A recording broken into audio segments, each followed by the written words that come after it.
Bismillahirrahmanirrahim. Assalamualaikum warahmatullahi wabarakatuh. Nah, gimana Kang? Sehat kabarnya? Alhamdulillah, Kak Nastin sehat-sehat. Gimana Kak Nastin juga? Alhamdulillah sehat juga Kang. Nah, mungkin di masa pandemi ini semoga kita tetap produktif ya Kang ya. Baik, perkenalkan nama saya Dasin Auliatmanto dengan NIM 28869 dan rekan saya. Saya Askar Rizky Sabilu Sulaiman dengan NIM 22906. Nah, baik Kang. Kali ini kita akan ngebahas apa Kang?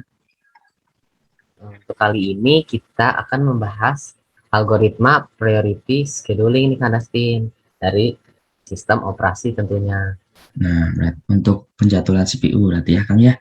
Nah, mungkin untuk pendahuluannya dari algoritma priority scheduling sesuai namanya, berarti setiap proses memiliki prioritasnya masing-masing, Kang. Betul. Dan proses dengan prioritas lebih tinggi dijadwalkan lebih dahulu. Mungkin bisa diibaratkan seperti apa Kak Nastin? Nah, diibaratkan seperti pada kasus di rumah sakit ya, Kang ya. Semisal ada dua pasien datang secara bersamaan, tetapi pasien kedua ini memiliki urgent yang lebih tinggi, sehingga pasien yang kedua ini lebih dahulu ditangani, mungkin seperti itu Kang. Nah kemudian Kang, untuk prioritas sendiri ini ditentukan berdasarkan apa sih Kang? Untuk priority scheduling ini berdasarkan 5 faktor Kak Nastin. Yang pertama ada time limit, yang kedua memory requirement, yang ketiga akses file, dan yang keempat perbandingan antara I/O burst dan CPU burst, dan yang terakhir tingkat kepentingan proses. Nah, berarti memiliki indikator-indikatornya ya Kang ya, tidak asal-asalan dalam menentukan prioritas. Betul. Nah, Dustin, untuk priority scheduling ini memiliki skema seperti apa sih? Nah, pada priority scheduling ini Kang memiliki dua skema, yaitu preemptif dan non-preemptif, seperti algoritma-algoritma lain. Untuk preemptif, jika ada suatu proses yang baru datang dan memiliki prioritas yang lebih tinggi, maka bisa langsung diinterrupt nih Kang. Lalu CPU dialihkan untuk proses yang baru datang tersebut. Nah, kemudian untuk non-preemptif sendiri seperti apa sih Kang? Nah, untuk non-preemptif sendiri berbeda dengan preemptif ya, Kak Nastin, yang dimana proses yang baru datang tidak dapat mengganggu proses yang sedang berjalan, jadi tidak ada yang namanya interupsi, tetapi hanya diletakkan di depan antrian. Oke, baik kita langsung ke contoh soal saja Kang ya, biar lebih paham teman-teman dan lebih pahamnya lebih mudah Kang. Nah, pada kasus pertama di sini priority scheduling preemptif ya, teman-teman, dan di sini ada sebuah tabel di mana ada 3 proses di dalamnya. Untuk proses pertama memiliki arrival time-nya 0, kemudian priority-nya 3 dan burst time-nya 10. Untuk proses kedua memiliki arrival time 3, priority 1, dan burst time 3. Sedangkan proses 3 memiliki arrival time 5, priority 2, dan burst time 4. Baik, mungkin langsung kita kerjakan saja Kang ya. Nah, untuk pertama yang akan diikuti yaitu P1 karena arrival time-nya 0. Maka yang akan dieksekusi pertama P1 hingga di detik ketiga.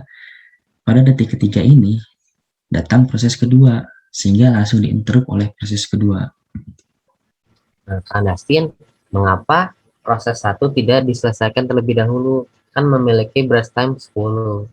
Nah, karena pada kasus ini P2 memiliki prioritas yang lebih tinggi jika dibandingkan dengan P1 Kang, seperti itu. Nah, untuk P2 sendiri memiliki burst time-nya 3 ya teman-teman. Sedangkan kita sudah pada detik ketiga sehingga selesai pada detik ke-6 Kang. Tapi Kang, untuk P3 sendiri kan memiliki arrival time di detik ke-5. Sedangkan sekarang sudah di detik ke-6.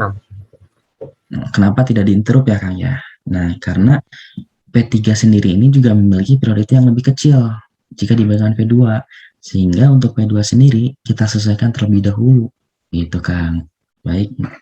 Kemudian menyisakan dua proses yaitu P1 dan P2. Nah, kita lihat juga nih prioritas yang lebih besar mana. Nah, pada kasus ini prioritas yang lebih besar yaitu P3 Kang. Sehingga P3 kita eksekusi terlebih dahulu, memiliki burst time 4, sedangkan sudah di detik ke-6, Kang, sehingga memiliki waktu selesai di detik ke-10. Nah, kemudian tinggal P1 yang memiliki burst time 10. Karena tadi kita sudah mengeksekusi P1 selama 3 detik, berarti burst time yang tersisa yaitu 7 detik, sehingga waktu selesainya itu di detik ke-17, Kang. Untuk rumus dari waiting time itu seperti apa ya? Nah, mungkin untuk rumusnya yang pertama, waktu akhir dikurangi arrival time dan dikurangi burst time. Nah, untuk proses pertama ini, waktu akhirnya itu 17 ya, teman-teman, dan arrivalnya 0 dan burst time-nya 10, jika dikalkulasikan menjadi 7 detik. Nah, kemudian untuk P2 ini memiliki waktu akhir di detik ke-6, arrival time-nya 3, dan burst time-nya 3, menjadi jika dikalkulasikan menjadi 0. Untuk P3 memiliki waktu akhir 10, kemudian arrival time-nya 5, dan burst time-nya 4, jika dikalkulasikan menjadi 1. Kemudian untuk rata-rata waiting time-nya sendiri, kita kalkulasikan 7 ditambah 0 tambah 1 menjadi 8, dibagi semua proses yaitu 3, sehingga menjadi 2,67. Nah, seperti itu, Kang, untuk contoh kasus priority scheduling preemptive. Nah, kemudian untuk contoh kasus yang non-preemptifnya seperti apa sih, Kang? Baik, Kang. Untuk kasus yang seperti ini, non-preemptif, berbeda dengan kasus yang sebelumnya. Nah, di sini kita diketahui P1 memiliki arrival time 0, priority 3, dan burst time 10. Nah, untuk P2-nya sendiri memiliki arrival time 3, priority 1, burst time 3. Kemudian untuk P3-nya memiliki arrival time 3, priority 2, dan burst time-nya 4, Kang. Nah, langsung saja kita kerjakan ya, Kang Astin.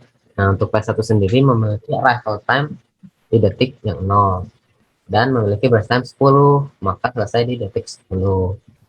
Nah, Kang, pada detik ketiga kan datang nih proses kedua. Kenapa tidak diinterrupt, Kang? Nah, untuk kasus seperti ini berbeda dengan preemptif. Ini namanya non-preemptif. Jadi, ketika ada proses yang sedang berjalan, tidak boleh diinterupsi oleh proses yang lainnya.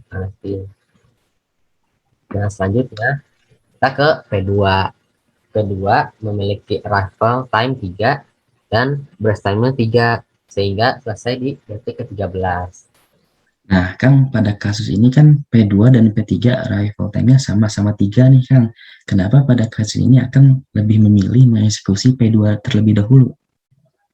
Nah, untuk kasus seperti ini, memiliki arrival time nilai yang sama, maka kita akan melihat dari priority-nya, mana priority yang lebih tinggi. Nah, di sini kita memiliki P2 priority yang lebih tinggi, maka kita akan mengerjakan P2 terlebih dahulu. Nah, selanjutnya kita ke P3. Nah, P3 sendiri memiliki burst time 4. Sedangkan kita sudah di detik ke-13, maka 13 tambah 4 sama dengan 17.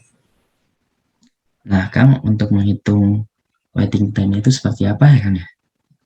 Nah, untuk waiting time sendiri, kita menghitung dari nilai akhir dari P1, 10, dan dikurang dari arrival time, dan dikurang dari burst time, dan menghasilkan 0. Untuk P2 memiliki hasil akhir 13, dan arrival time 3, dan burst time 3, sehingga menghasilkan nilai 7. Untuk P3 memiliki nilai akhir 17, dan arrival time 3, dan burst time 4, maka menghasilkan nilai 10. Nah, sehingga rata-ratanya 10 tambah 7 dibagi 3 sama dengan 5,67. Seperti itu, kan, Astin? Nah, Kang, mungkin cukup sampai sini ya pembahasan mengenai algoritma priority scheduling. Kami ucapkan terima kasih dan wassalamualaikum warahmatullahi wabarakatuh.